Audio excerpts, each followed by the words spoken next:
Good morning mga ka-YouTube. Meron po tayong bagong kaalaman na discover ngayon. Ito po ay base sa aking experience o interview lang po ito ha, bago tayo magpatuloy sa ating bagong kaalaman.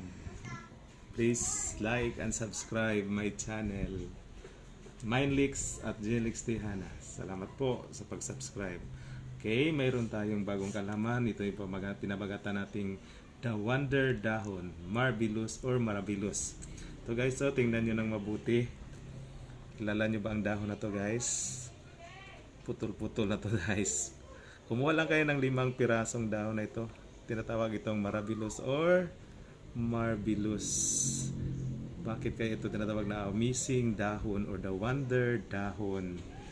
Kasi guys, maraming or another term by the way guys, kung hindi nyo kilalang dahon na ito, tinatawag nitong serpentina sa Maynila, kapunta doon sa Manila, no? Tinatawag nitong serpentina. Madalas ito makikita sa bundok or sa bukid. Madali nyo ito makita. Kung hindi nyo alam, pwede kayo mag-comment sa aking section para maturuan ko kayo kung ano yung marvelous or serpentina. Okay? Amazing talaga ang dahon na to guys kasi marami ng mga sakit na pinagaling. Yung mga taong wala ng pag-asang gumaling kanilang sakit o wala ng lunas. So ito lang ginagawa nila.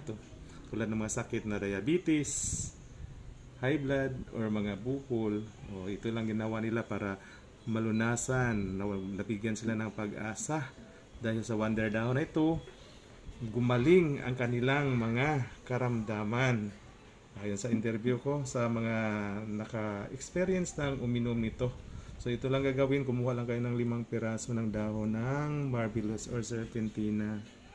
Pagkatapos, ilagay nyo dito sa tasa. Meron ako nagawa na dito, no? Pagkatapos, lagyan nyo ng mainit na tubig. Hayaan nyo itong lumamig. Yung mainit, masyadong mainit guys ha, para maano yung dahon. Okay, remember guys, ito ay napaka pait, 10 times bitter sa ampalaya, pero inumin nyo lang talaga guys, kaya ito ay nakakalunas talaga ng mga sakit. After 2 weeks na palagi nyong iniinom ang tubig na ito galing sa dahon na binabad natin sa mainit na tubig, meron kayong makikitang masasabi natin, gumaling talaga kayo. Kasi halimbawa, pag tingin nyo sa sugar, magmabatest kayo o lab test kayo sa yung sugar, ito ay biglang bababa o magiging normal. Yung high blood nyo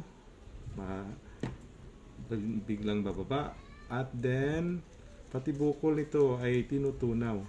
So guys, kung gusto nyo talagang magkakaroon ng lunas yung mga sakit nyo, magbigyan kayo ng pag-asa, okay, sundin nyo lang ang sinasabi ko.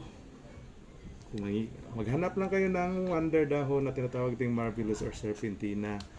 Pagkatapos, ilagay nyo sa tasa, at ito yung inumin nyo araw-araw para magkakaroon kayo ng solusyon sa problema nyo na hindi na wala nang lunas yung karamdaman nyo. Hanggang sa susunod guys, maraming salamat. So let us remember, health is wealth. Bye bye.